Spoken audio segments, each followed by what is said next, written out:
ආයුබෝවන් කටක ලග්නේ 2026 පෙබරවාරි 13 වෙනිදා ඉඳලා රවි ග්‍රහය ක්‍රියාත්මක වෙන්නේ කුම්භ රාශියේ ඉඳගෙන. එතකොට මාර්තු 14 වෙනකම් මෙන්න මේ ක්‍රියාවලිය රවිගේ කටක ලග්නයට කොහොමද බලපාන්නේ කියන එක තමයි මෙහිදී විග්‍රහ කරන්නේ. ඔබට මේක වැදගත් වෙයි මොකද මේ රවි කියන්නේ විශ්වයේ බලවත් ග්‍රහය බලවත්ම ග්‍රහය හැටියට සැලකෙන්නේ ඒ සියලු පාලකන ලෝකයේ සෑම වස්තුවක්ම සජීවී අජීවී පාලනය කරන්න රවිට බලය තියෙනවා. ඒ නිසා මෙම රවිගේ ක්‍රියාත්මක වීම කුම්භ රාශියේ කටක ලග්නයට බලපාන හැටි ඔබ තේරුම් ගත්තොත් ඔබට වැදගත් වෙනවා. මොකද මෙම කාලය ඔබ කරන කින වැඩවලට මෙම විග්‍රහයෙන් යම් ප්‍රයෝජනයක් ගන්න පුළුවන්. ඒ වගේම ඔබේ පෙම්වතා පෙම්වතිය සැමියා බිරිඳ දරුවා කටක ලග්නේ නම් උන්ටත් මේ අසන්න සලස්සන්න උන්ටත් මේක වැදගත් වෙයි කියලා මම විශ්වාස කරනවා. ඔන්න වැදගත් වෙන කිසිම හේතුවක් නැහැ. ඒතකොට රවි කුම්භයේ ක්‍රියාත්මකව ආරම්භ කරනකොට අපි බලමු ඔබගේ කටක ලග්නේ මත ග්‍රහයන් පිහිටියේ කොහොමද කියලා. ඒකත් වැදගත් වෙනවා පලාපල කතනෙට. දෙවැන්නේ සිංහේ කේතු ඉන්නවා. එතනින් ගියාම 6 වෙන්නේ ධනුවේ සඳු ඉන්නවා. 7 වෙන්නේ මකරේ කුජ ඉන්නවා. කුජ මෙතන හුඟක් බලවත් මේ වෙලාවේදී. ඊළඟ කුම්භයේ රවි සිකුරුයි බුධයි රාහුයි වෙනවා. රවි කුම්භයේ ක්‍රියාත්මක වෙනකොට සිකුරුයි බුධයි රාහුයි ඇවිල්ලා තියෙන්නේ කලින්ම. දැන් සෙනසුරු ග්‍රහය ඉන්නවා 9 වෙනි මීන රාශියේ. 12 වෙනි මිථුනේ ගුරු ඉන්නවා. දැන් ඔබට සුබ ග්‍රහයන් වෙනකොට සඳු කුජ සහ ගුරු බලවත් අසුබ ග්‍රහය තමයි ශනි. මේ ශනි ග්‍රහය ඔබට මීට අවුරුද්දකට විතර කලින් භෞතික මාතුවට කලින් සෑහෙන අපලගෙන දුන්න ග්‍රහයෙක් නේ. නමුත් දැන් මෙයා ඉන්නේ 9 වෙනි පුණ්‍යස්ථාන. සාමාන්‍යයෙන් පුණ්‍යස්ථානයේ ඕනම ග්‍රහයකට හොඳයි. ඒක නිසා ඔබට බරපතල ප්‍රශ්න ශනි ඇති කරන්නේ නැහැ. මේ සෙන්තෘගේ දශාවක් තිබ්බත් සාමාන්‍ය ප්‍රශ්න ඇති වේවි. හැබැයි සඳු ඉන්නවා නම් උප්පත්ති කේන්ද්‍රයේ 9 වෙනි ඔබට ජන්මේ රාශියක් ඇති වෙනවා. මේක නම් ටිකක් ප්‍රශ්නකාරී වෙනවා. මානසික පීඩාවන් හුඟක්ම ඇති වෙන්න පුළුවන්. එහෙම තියෙනවා නම් ඔබගේ ජන්මපත්‍රය පරීක්ෂා කරලා බලන්න ඒ සම්බන්ධයෙන්. ඒතර මේ ශනි පුණ්‍යස්ථානයේ ඉඳන් දකින්නවා ලැබීම් ස්ථානයේ. ඒ වගේම දකින්නවා වික්‍රම ස්ථානයේ 3 වෙනි. ඒ වගේම දකින්නවා 6 වෙනි රෝග ස්ථානයේ. මේ වෙලාවේ මේ වියපත් අයට සාමාන්‍යයෙන් පාදකක්ම වගේව තියෙනම් ඒව ගැන සැලකිලිමත් වෙන්න කියලා මම එල්ල හිටනවා. මේ ශනිගේ බලපෑම නිසා 11ට ඒ ගැන කල්පනා කරන්න. අනිත් එක කටක ලගන කට්ටියගේ වැඩවලදී යම් බාධා ඇති වෙන්න පුළුවන් වුණත් ඔබගේ සුබ ග්‍රහයක් කරන කුජ ලග්නයට බලපෑම් කරනවා රකයස්තන්න බලපෑම් කරනවා. ඒ ශනිගේ අයහපත් බලපෑම සෑහෙන දුරට අඩු වෙනවා. ඒ නිසා ඔබ බය වෙන්න එපා ඒක ගැන.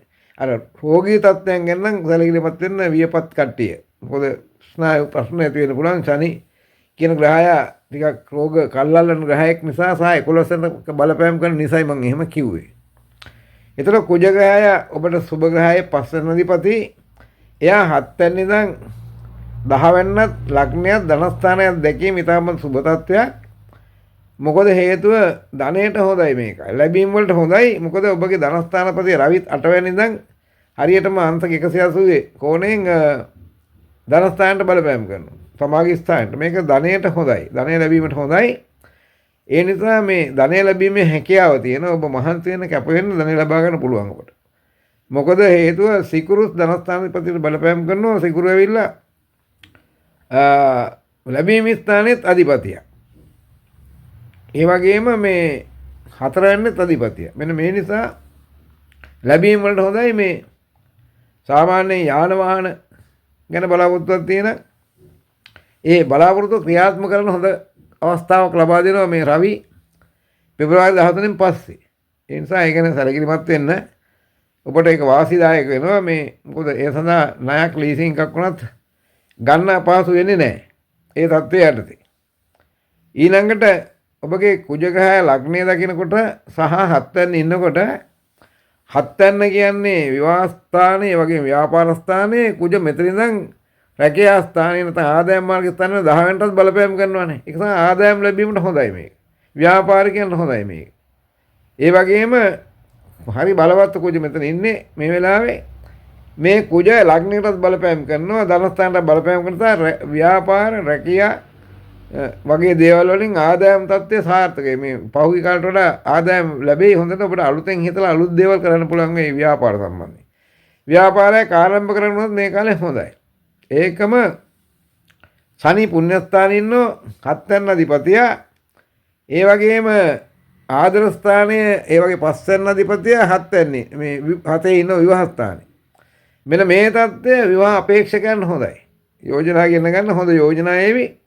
එම යෝජනා සම්පත්ධාරීන් සම්පත්ධාරණයන්ගේ යෝජනා ඒවි. ඔබ තෝරගෙන පොරොන්දම් විතරක් බලලා විවාහ වෙන්න බෑ. මම හැමදාම කියන දේ කේන්ද්‍ර දෙකක් ගලපලා බලන්න. කේන්ද්‍ර දෙකක් ගලපලා බලලා කේන්ද්‍ර ගැලපෙනවා තමයි විවාහ වෙන්න ඕනේ. නැත්නම් ප්‍රශ්න ඇති වෙනවා. නොගැලපෙන කේන්ද්‍ර හම්බුනොත් එහෙම.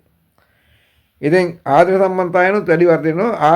ආදර සම්බන්ධ විවාහත් මේ වෙලාවේ සාර්ථක වෙනවා. ව්‍යාපාර පැත්තත් ඉතාම හොඳයි. ඒ නිසා ඔබගේ ව්‍යාපාර ලංකාවේ පොනන්නේ විදේශගත ව්‍යාපාරට හොඳයි. මොකද විදේශ ස්ථාන අධිපතිය බුධ රැකියා ස්ථානට බලපෑම කරනවා, ධන ස්ථානට බලපෑම කරනවා. ඒක විදේශ ධනෙ ලැබීමේ වාග්ය තියෙන සංචාරක ව්‍යාපාර වගේ දෙන කට්ටියට මොන හරි විදේශ සම්බන්ධ ව්‍යාපාර කරනවා නම් රවිත් ධන ස්ථානට බලපෑම් කරනවා, රවිත් ලැබීමේ ස්ථානට බලපෑම්, මේ රැකියා ස්ථානට බලපෑම් කරනවා. මේ தත්ත්වය ඉතාමත් හොඳ තත්ත්වයක් විදේශ ධනය ලැබෙන කට්ටියට. විදේශවල ඉන්න කට්ටියට හොඳ තත්ත්වයක්. තමන්ගේ ධනය ලැබීමේ වාග්ය තියෙනවා. ඒ වගේම මතක තියාගන්න මේ සිකුරුගේ බලපෑම නිසා වියදම් පැත්ත බර වෙන්නට පුළුවන්. වියදම් පැත්ත බර වෙන බව වියදම් පැත්ත පාලනය කර ගැනීම ඔබේ කාර්යයක්. ඔබ මහන්සිලා හම්බ කරන දේ අනවශ්‍ය දේ වියදම් කරන්නේ. මොකද ඔබ දැන් මේ වෙලාවේදී මේ ආසයි ලස්සන දේවල් ගන්න, සැප පහසුකම් භුක්ති විඳින්න අතිශය වශයෙන් වියදම් කරන විනෝද වෙන. ඒ තත්ත්වයෙන් පාලනය කරගත්තම ඔබට ඔබගේ ආර්ථිකය සාර්ථක කරගන්න පුළුවන් වෙනවා. නැත්නම් ඔබ ලැබෙන දේ වියදම් කරනන් පස්සේ ආර්ථිකය අඩාල වෙනවනේ. ඒ සිකුරුගෙන් සිද්ධ වෙන දේවල්. එතන ගුරු ග්‍රහය ඔබේ පුණ්‍යස්ථානාධිපතියා 12 තැන ඉන්නවා. 12 තැන ඉඳගෙන බලපෑම් කරනවා 5 වෙනිට. ඒ වගේම 6 වෙනිට. ඒ වගේම 8 වෙනිට. මෙන්න මේ බලපෑම් කිරීම නිසා ඔබට විභාග අභියෝග තියෙන ජය ගන්න පුළුවන්කම ලැබෙනවා. ජීවිතේ අභියෝග ජය ගන්න පුළුවන්කම ලැබෙනවා. විශේෂ හැකියාවන් තියෙන කට්ටිය හැකියාවන් හොඳ දියුණු වෙනවා. ඒ වගේම බුද්ධිමය කටයුතු වල දෙන කට්ටියට ඉතාම සාර්ථක ප්‍රතිඵල ලැබෙනවා. ඒ වගේම උරුම කර්ම තියෙන ලබා ගන්න දෙමව්පියන්ගෙන් හරි නැන්ද මාමගෙන් කාගෙන් හරි ඒ පිළිබඳ උනන්දු වෙන්න මේ කාලය තුළ ඒවා ලබා ගැනීමේ වාග්ය ලැබෙනවා. ඒ වගේම ඉඩකඩම් වල තියෙනම් ඒවයි යම් ආදායමක්, නිවාස තියෙනම් ඒවා කුලියට දීලා හොඳ මුදලක් ආරම්භ කරන්න පුළුවන් වෙනවා. ඒවා සාර්ථක වෙනවා. හැම අතින් මේ පැත්ත සාර්ථක වෙනවා. එතකොට අපලයකට තියෙන්නේ මේ ඔබගේ ලේ ගමන සම්බන්ධ ප්‍රශ්න ඇති වෙන්න පුළුවන්. ඒ ගැන උනන්දු වෙන්න, බය වෙන්න එපා කිව්වට ගුරුගේ දැක්මාන්ද එයා රෝගස්ථානාධිපතිය, රෝගස්ථානට බලපෑම් කරන සඳු වෙත ඉන්න. ඒ නිසා පොඩි හෝ ප්‍රශ්න ඇති වෙන්න පුළුවන්, ප්‍රෙෂර් වගේ තත්ත්වයන්. ඒව ගැන සැලකිලිමත් වෙන්න, ඒ ගැන බය වෙන්න එපා. හැබැයි ඒවට අවශ්‍ය ප්‍රතිකාර කරන්න එහෙම තත්ත්වයක් තියෙනවා. ඒ වගේම උෂ්ණ ගතිය ඇති වෙන්න පුළුවන් ඔළුවේ. ඉස කැක්කුම් වගේ ඇති වෙන්න පුළුවන්. රස්මේ කියන්නේ උෂ්ණ ගතිය නිසා හිසේ පොඩි කැක්කුම් වගේ ආබාධ ඇති වෙන්න පුළුවන්. දැන් එතකොට රවිගේ මාරුක තමයි දැන් ප්‍රධාන තත්ත්වයක් මම දෙන්න හදන්නේ. රවි කුම්භේ ඉඳගෙන දකිනවා රැකියා ස්ථානේ. ඒ වගේම ධනස්ථානේ. ඒ වගේම 6 වෙනි, ඒ කියන්නේ විභාග අභියෝග ජය ගන්න තැන. එතකොට නෑ 6 වෙනි නෙවෙයි, සෝරි 5 වෙනි. 5 වෙනි කියන්නේ විභාග අභියෝග ජය ගන්න පුළුවන් තැනක්. එතකොට රවි 5 වෙනි බලපෑම් කරන නිසා ඔබගේ වෘත්තීය ජීවිත සාර්ථක වෙනවා, අධ්‍යාපන කටයුතු සාර්ථක වෙනවා. දෙවැන්නට බලපෑම් කරනකොට ධනස්ථානයේ නිසා ඇත්ත වශයෙන්ම ඔබට මේ කාලය තුළ රවිගේ බලයෙන් ආර්ථික දියුණු කරගැනීමේ හැකියාව ලැබෙනවා. ඔබ යම් පියවරක් තබනවා නම් ඔබ හිතලා නිර්මාණශීලීව ආර්ථික දියුණු කරන මේ පියවර සාර්ථක වෙනවා. ව්‍යාපාරයක් හරි වෙනත් කර්මාන්තයක් හරි ආරම්භ කරන්න හොඳ නැකතක් බලලා ඒක සාර්ථක වෙනවා. ඒකම රවි මෙතන ඉඳගෙන රැකියා ස්ථානයේ දකින්න හන්ද රජයේ රැකියා කරන කට්ටියට වගේම පිළිගත් ආයතන රැකියා කරන කට්ටිය ඉතාමත් හොඳයි. මොකද රවිගේ උච්ච රාශියට රවි බලපෑම් කරන 10 වෙනිට මේක ඉතාමත් සුබ තත්ත්වයක්. ඉතින් මෙන්න මේ සුබ තත්ත්වයන් ඔබ උදා කරගන්න ඕන. කියන්නේ කේන්දරේ මං කිව්වටවත් මේ කේන්දරේ තිබ්බටවත් ගහ මේ මිටකත් ඒක ඉබේ සිද්ධ වෙන්නේ නැහනේ. මම මේ ඔබට කියන්නේ මේ ඔබට මේ රවි දෙන බලයයි ඒ එක්කම රවිත් සමග කටක ලග්නේ වටා ඉන්න ග්‍රහයන් ඔබට දෙන බලය සහ ශක්තිය පින.